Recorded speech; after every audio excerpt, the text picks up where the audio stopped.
Pourquoi je reprends les compétitions? Donc c'est le sujet de la vidéo du jour. Donc ça fait un moment que je souhaitais t'en parler, mais bon, j'avais pas mal de choses à faire. Donc comme tu as pu voir sur cette vidéo, je fais plutôt des vidéos donc, sur les compléments alimentaires ou les techniques d'entraînement. Mais ça fait très longtemps que j'ai pas vlogué. Et c'est pas très longtemps que j'ai pas parlé de la team, de moi, des éventuels concours. Tout simplement parce que je m'entraînais un peu en sous-marin, hein, entre guillemets, c'est-à-dire que je m'entraînais sans faire de com, c'est-à-dire sans annoncer quoi que ce soit, sans commencer à en faire des caisses, sans commencer à poster sur les réseaux sociaux J-60, J-59. J'avais pas envie de tout ça. En fait, j'avais envie de m'entraîner tranquillement dans mon coin, de retrouver une condition physique, de retrouver surtout le plaisir de concourir sans avoir la pression de devoir justifier de qui, de quoi, de comment, et surtout en termes de résultats. Parce que le problématique quand on est coach, c'est qu'on a un peu une obligation de résultat, c'est-à-dire que on concourt, donc vu qu'on est coach, on est censé performer. Mais les autres athlètes, ils ont aussi un très très bon niveau, ils sont très bien encadrés, ou tout simplement ils ont une meilleure génétique, ou ils sentent plus de détermination, plus de capacité que moi, plus jeune, enfin bref, tout un tas de critères qui fait que je peux perdre pour plein de raisons. Sauf que ça me dérange pas de perdre aujourd'hui parce que les concours, j'en ai fait une quarantaine depuis 2010. Donc aujourd'hui, si je fais ça, c'est surtout pour le plaisir, pour monter sur scène, voir tous mes amis du body et puis kiffer encore le temps qu'on peut. Hein. Donc c'est pour ça que je fais cette vidéo, c'est pour te donner les infos.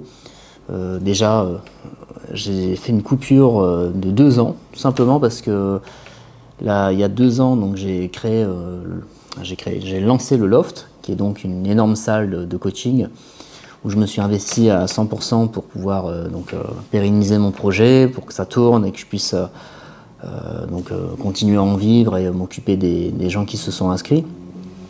Et l'année d'après, j'ai encadré donc Estelle, Anaïs, Franck, hein, tout mon trio d'équipe, hein, et dont les deux demoiselles qui m'ont pris pas mal de temps et d'énergie. On a gagné énormément de compétitions, championnat de France, championnat d'Europe, championnat univers. Enfin, elles ont vraiment fait un travail de fou. Mais moi derrière, je me suis un peu oublié, je me suis donné à fond, je coachais à fond, les week-ends compètes, et je me suis pas écouté. Et à un moment donné, mon corps, il a fait comme pas comme une fracture de fatigue, mais dans cet esprit-là. Donc j'ai attrapé une hernie discale qui est associée uniquement à un surmenage parce que j'ai pas fait de faux mouvements, j'ai pas fait n'importe quoi à l'entraînement, j'ai pas mis trop lourd.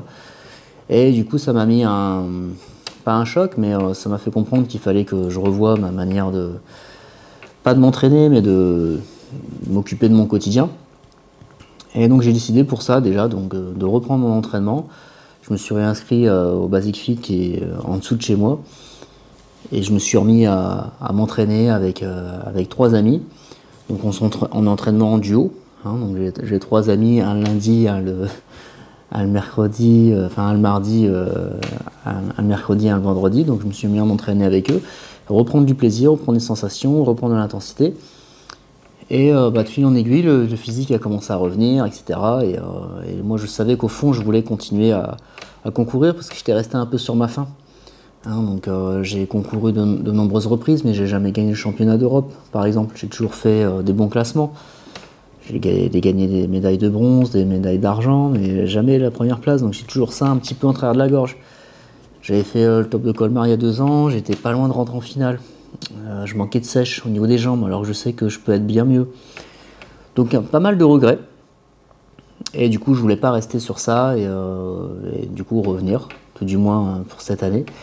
Donc là, j'ai décidé de m'inscrire au top de Colmar.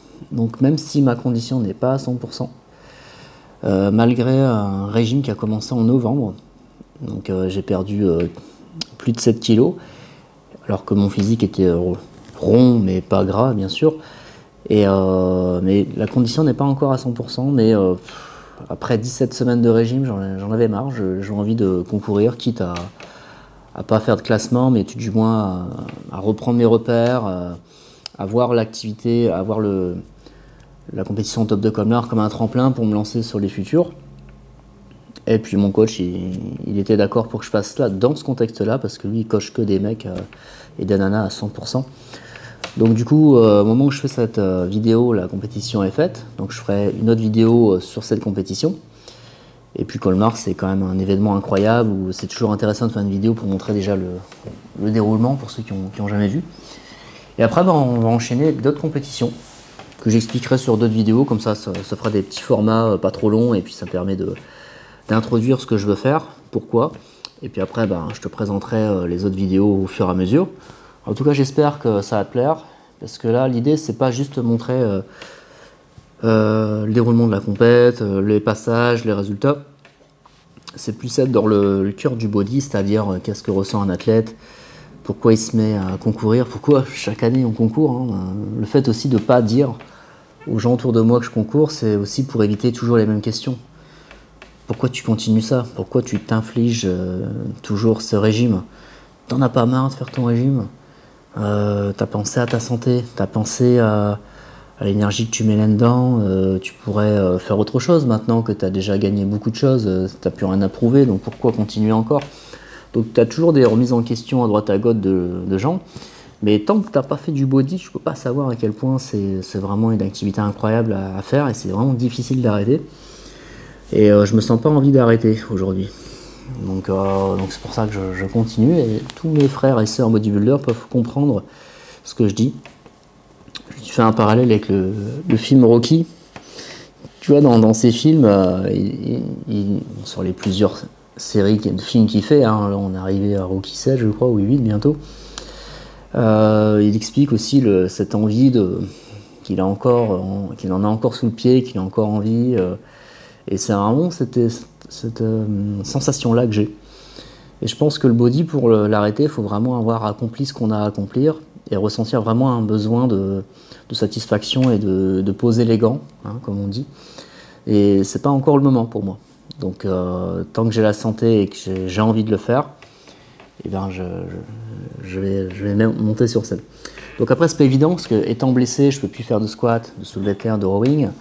Tu as les radiologues, les ostéos qui me disaient qu'il fallait pas que je me lance maintenant, mais bon, en perdant du poids, l'air de rien, j'ai moins mal au dos, j'ai beaucoup moins de douleur, et en évitant squat, rowing, soulevé de terre, j'ai pu m'entraîner sans douleur et en adaptant au maximum, avec mes années d'expertise et puis une formation que j'ai fait, hein, donc je suis pas un novice là-dedans. Et du coup, j'ai pu faire mon entraînement et aujourd'hui arriver avec un physique tout à fait en adéquation avec ce que j'aspirais. Donc c'est déjà une victoire pour moi de revenir à un niveau compétiteur. Puis après, le résultat, ce sera du plus. Hein. Donc voilà, c'était donc cette petite vidéo pour remettre les choses en place, comme ça, en one shot, sans cut et juste à cœur ouvert comme ça. Donc voilà, j'espère que ça te plaît ce contenu. Donc la suite, c'est top de Colmar, et les autres compètes, je t'expliquerai ça au fur et à mesure. Voilà, je t'invite à mettre un pouce, à partager, à liker. Et moi, comme d'habitude, je te dis à la semaine prochaine pour la suite des vlogs. Bye bye.